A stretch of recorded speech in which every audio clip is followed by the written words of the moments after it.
बिस्मिल्लाहिर्रहमानिर्रहीम। अस्सलाम वालेकुम दोस्तों, एक नई वीडियो के साथ आते हैं। चले अपनी वीडियो स्टार्ट करते हैं। लगता ये है कि F-18 की किस्मत जो है वो खुल गई है। ऑल्दो सारी यूएस नेवी जो है वो F-18 यूज करती है, लेकिन अमेरिका के बाहर जो है वो F-18 की इतनी ज्यादा सेल नहीं हुई। ऑस्ट्रेलिया ने लिए थोड़े से, वो भी ग्राउलर्स लिए, कुवैत ने लिए थोड़े से, और इतनी ज्यादा सेल नहीं है F-18 की। काफी दिन से खबर आ रही थी कि अमेरिका ने फॉर्मली कनाडा को F-18 की सेल की बिड जो है वो सबमिट करवा दी है, और कनाडा जो है वो इंटरेस्टेड है। उसने भी अपने जहाज जो पुराने हैं वो रिप्लेस करने हैं। इससे पहले कनाडा जो है वो F-18 यूज कर रहा है, और अब उसने काफी देर हो गई है उनको चलाते हुए, अब वो उनको रिप्लेस करना चाह रहा है। आगे चल के मैं बताता हूँ और कौन कौन से जहाज हैं जो इस कंपटीशन में शामिल है। दूसरी तरफ स्विट्जरलैंड में एक रेफरेंडम हुआ है संडे वाले दिन, जिसमें स्विस अवाम ने बहुत थोड़े मार्जिन से ये एक फैसला किया है कि उनकी जो गवर्नमेंट है वो नए फाइटर जेट्स जो है वो ले सकती है। दोनों कनाडा और स्विट्जरलैंड जो है ये F-18 के पुराने वर्जन को अभी भी यूज कर रहे हैं। अब काफी देर हो गई है और दोनों इन ममालिक को जो है वो नए जहाजों की जरूरत पड़ गई है। कनाडा नेटो का एक अहम मुल्क है और अमेरिका को रशियन हमले से बचाता है। कभी भी आपको इंशाल्लाह आने वाले दिनों में नोरैड के ऊपर एक वीडियो बना के दूंगा। नोरैड जो है ये north American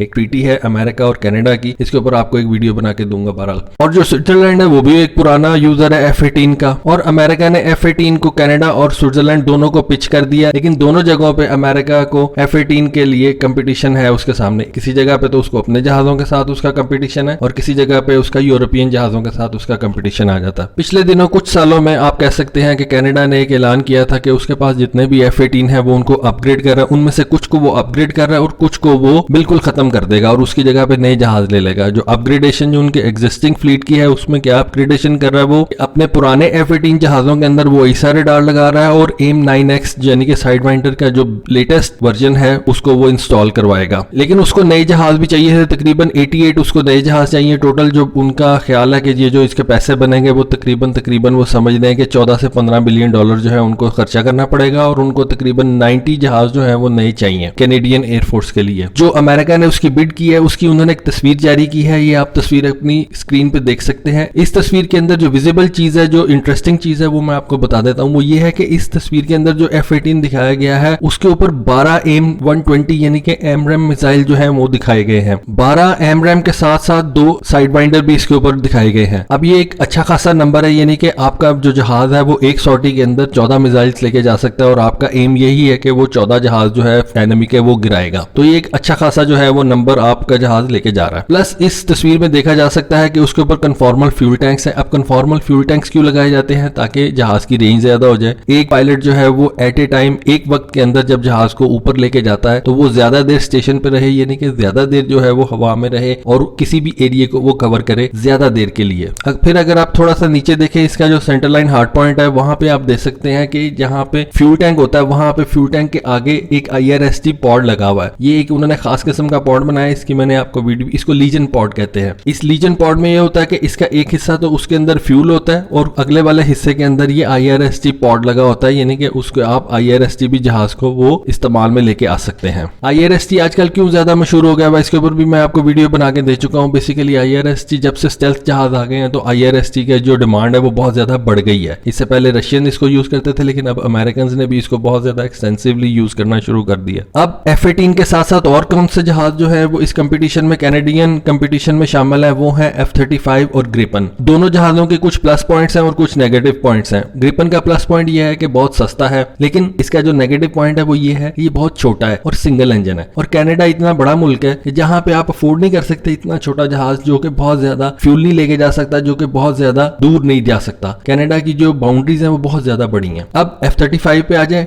F-35 no doubt बहुत ज्यादा एडवांस है, लेकिन F-35 का मसला ये है कि वो बहुत ज्यादा एक्सपेंसिव है, और दूसरा जो उसका डिसएडवांटेज है वो ये है कि वो एक्सपेंसिव होने के साथ साथ सिंगल इंजन है। अब होता क्या है कि कनाडा जितने बड़ा मुल्क है वहां पे अगर आपके पास जहाज के अंदर एक इंजन है तो आपके पास रिडंडेंसी नहीं है, यानी कि अगर सपोज एक जहाज का इंजन खराब हो जाता है तो आपके पास दूसरा इंजन होना चाहिए जो कि जहाज को वापस उसकी एयरबेस के ऊपर लेके आ सके। इसलिए समझा जाता है कि कनाडा जैसे बड़े मुल्क के अंदर सिंगल इंजन वाला जहाज जो है कैनेडियन गवर्नमेंट नहीं परचेज करेगी, लेकिन देखें क्या पता वो परचेज कर भी ले, क्योंकि F-35 जो है वो एडवांस बहुत है, और अगर एडवांस है तो ज्यादा लंबे अरसे तक वो कैनेडियन एयरफोर्स को सर्व करेगा। अब F-18 का मैं क्यों समझता हूँ कि चांस ज्यादा है, उसकी रीजन ये है क्योंकि वो पहले से यूज कर रहे हैं, कॉस्ट कम होगी, उनकी मेंटेनेंस कम होगी, उनके जो पायलट्स है वो समझते हैं इस जहाज को, और उनकी कॉस्ट बेसिकली बात यह है कि एडवांस वर्जन वो ले रहे हैं और कॉस्ट जो है वो उनकी काफी कम हो जाएगी, जिसकी वजह से हो सकता है कनाडा जो है F-18 का जो ब्लॉक 3 है उसको प्रेफर करे। $14 बिलियन का ये प्रोजेक्ट होगा, $14 बिलियन की ये सेल है। देखें किसके हक में जाती है, F-35, F-18 या ग्रिपन। अब स्विट्जरलैंड की बात कर ली जाए तो स्विट्जरलैंड को जैसा कि मैंने आपको बताया कि संडे को वहां पे उनकी अवाम ने एक वोट डाला था और अपनी गवर्नमेंट को ये इजाजत दी थी कि वो $6.5 बिलियन के 30 to 40 जहाज जो है वो खरीद ले। स्विट्जरलैंड में जो भी काम होता है वो अपनी अवाम से पहले फैसला करवाती है, रेफरेंडम करवाती है और फिर वो कोई बड़ा डिसीजन जो है वो ले सकते हैं। उसके बगैर वो बड़ा डिसीजन उनकी गवर्नमेंट नहीं ले सकती। अब वोट जो है वो इतने